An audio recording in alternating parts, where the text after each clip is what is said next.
आदि सनातन धर्म के सदग्रंथों एवं महापुरुषों के कथनों और भगवान वाच के अनुसार कहा गया है, गुरु ब्रह्मा गुरु विष्णु गुरुदेव महेश्वराय, गुरु साक्षात पारब्रह्म तस्मै श्री गुरुवे नमः। गुरु गोविंद दो खड़े काके लागू पाँव, बलिहारी गुरु आपने जिंद गोविंद दियो मिलाए। यानी इस संसार में गुरु से बड़ा किसी को नहीं माना गया है। यही प्रमाण गीता अध्याय 13 के श्लोक 7 में मिलता है। आचार उपासनम यानी श्रद्धा भक्ति सहित गुरु के चरणों की सेवा करना चाहिए।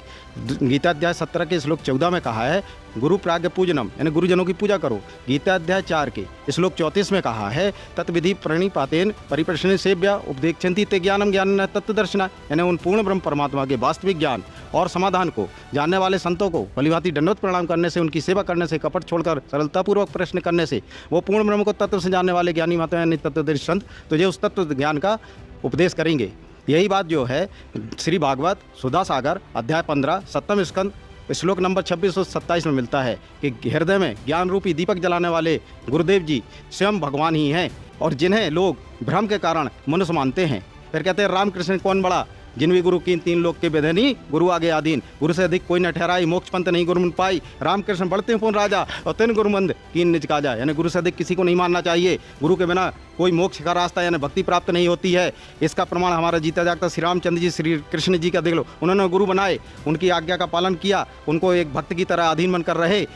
और इसका प्रमाण श्रीमद् देवी भागवत महापुराण में बताया है। द्वितीय खंड 7वें स्कंद अध्याय 36 में कहा है, जिसके द्वारा ब्रह्म विद्या का उपदेश किया जाता है वह स्वयं परमेश्वर ही है।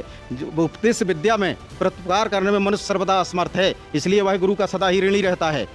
ब्रह्म विद्या का साक्षात्कार कराने वाला गुरु जो है सदा ही जन्म देने वाले माता पिता से भी श्रेष्ठ कहा गया है।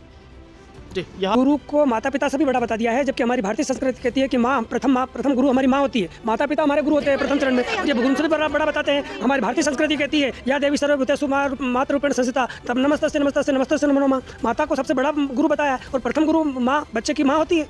क्या बात कर रहे हैं आप? पंडित जी ने बात बोली है कि प्रथम गुरु पिता और माता होते हैं।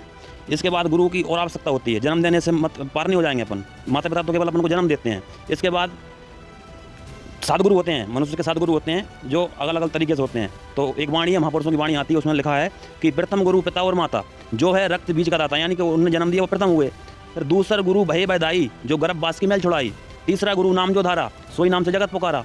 चौथा गुरु जो शिक्षा दीना तब संसारी मार्ग चीना। 5वां गुरु जो दीक्षा दीना यानी कि राम कृष्ण का सुमरण कीना। 5वां गुरु जो होता है जो अपन को राम कृष्ण तक की भक्ति बताते हैं। और 6वां गुरु भ्रम सब तोड़ा, ओमकार से नाता जोड़ा। 6वां गुरु जो होंगे जो ब्रह्म तक की साधना बताएंगे केवल ओम। और फिर 7वां गुरु जो होता है, 7वां गुरु शब्द लिखाया, जहाँ से जीव आया वहाँ पहुँचाया। जो सतगुरु संत रामपाल महाराज जी 7वें गुरु हैं, वो सतगुरु हैं। वो सभी शब्दों को, सभी सारनाम सतनाम जो सब बताते हैं, खुलासा करते हैं, वो सतगुरु हैं। वो मोक्ष का मार्ग बताते हैं, यानी कि संत रामपाल महाराज जी सतगुरु हैं। और संक्षिप्त देवी भागवत गीता प्रेस गोरखपुर से प्रकाशित है और इसके स्कंद नंबर 7 के और अध्याय नंबर 36 के इसमें बताया गया है, देवी जी कह रही हैं, इन माता पिता के द्वारा दिए हुए जीवन तो नष्ट हो जाता है, लेकिन ये ब्रह्म विद्या का ज्ञान कराने वाला गुरु जो है वो स्वयं परमेश्वर का ही रूप है। ये समझ लो परमेश्वर ही है। फिर बताया गया है कि शिव के रुष्ट होने पर गुरु बचा सकते हैं, लेकिन गुरु के रुष्ट होने पर शिव नहीं बचा सकते। सत्य है।